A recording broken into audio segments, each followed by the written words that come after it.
پتہ نہیں اس کا جواب آج تک دریافت ہوا ہے. پوچھا کہ میاں بیوی کے درمیان کامیاب ازدواجی زندگی کا کوئی نسخہ آپ کے علم میں اگر ہو تو. یہ ان کی بدزنی ہے، یہ کہتے ہیں کہ دریافت نہیں ہوا. بالکل دریافت ہو چکا ہے. دنیا کے تمام فلسفی حکماء سب اس بات پر بالکل متفق ہیں کہ تمام شوہر یہ تسلیم کر لیں کہ اصل میں شوہر وہ نہیں، بیویاں شوہر ہیں. امن و امان ہمیشہ کے لیے قائم ہو جائے.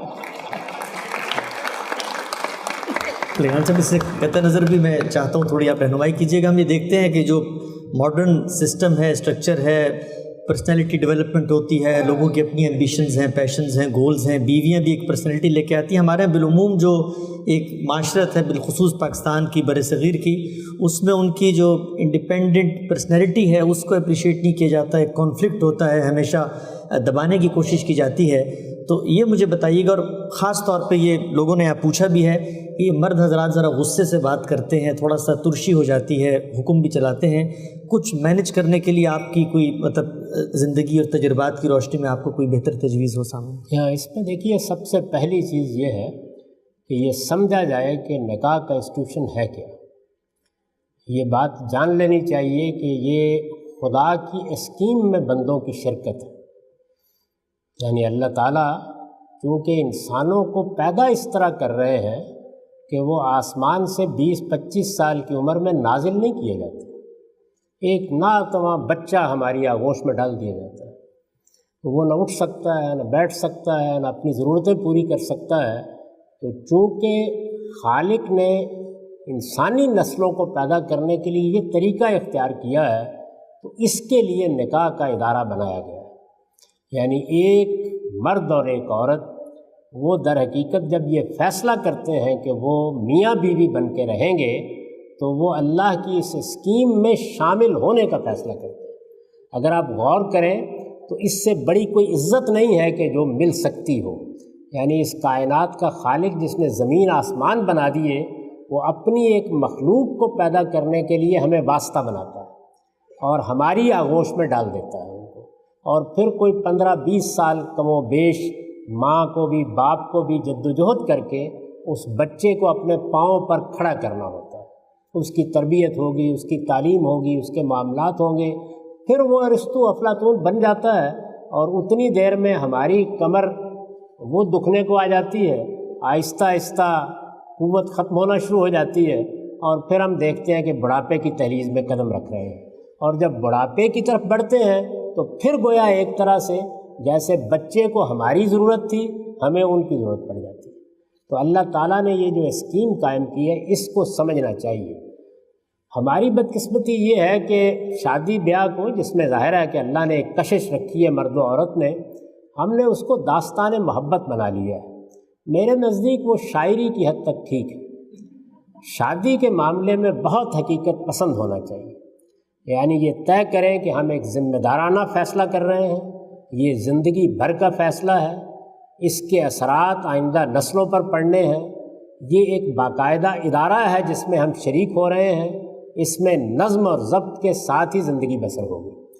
تو اگر اس ادارے میں مرد غلط رویہ اختیار کرے گا، اس کے نظم کو چلانے میں حدود سے تجاوز کرے گا، تو اس میں انتشار پیدا ہو جائے گا.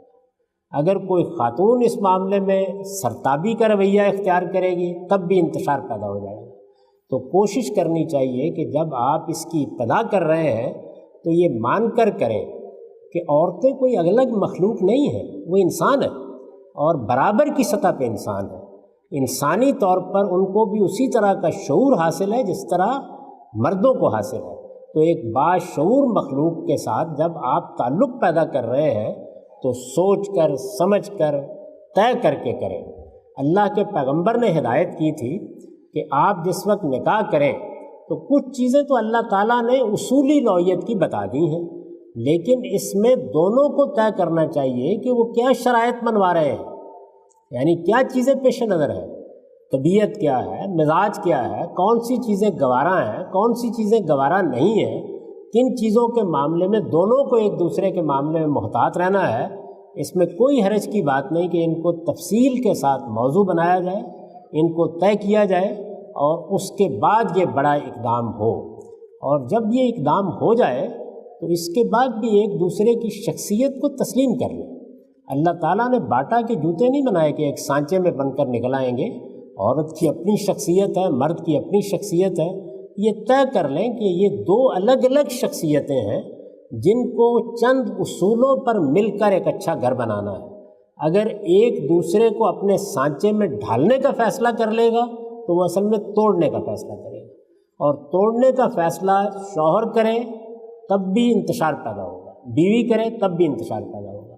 تو ایک دوسرے کی شخصیت کو تسلیم کر کے اس کی افتاد طبع کیا ہے، اس کا ذوق کیا ہے، اس کے سوچنے کا انداز کیا ہے، اس کی ضروریات کیا ہیں، وہ کن چیزوں کو جمالیاتی لحاظ سے پسند کرتی ہے یا شوہر پسند کرتا ہے، یہ بڑی جلدی معلوم ہو جاتا ہے۔ اور یہ پتہ چل جاتا ہے کہ ہمارے درمیان اتفاق کے کون سے مقامات ہیں اور اختلاف کے کون سے ہیں۔